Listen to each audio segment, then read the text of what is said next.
ninyo. Akala ko itong si mababait yung mga tao. Pero hindi pala. Kahit mag-charge ka lang, ayaw.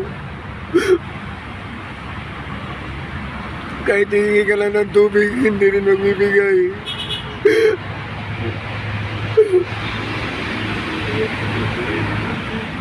Hindi naman ako nanghihingi ng pagkain. Gusto ko na sana iiwan yung gamit ko muna. Kaya hanap ng ibang trabaho na naman.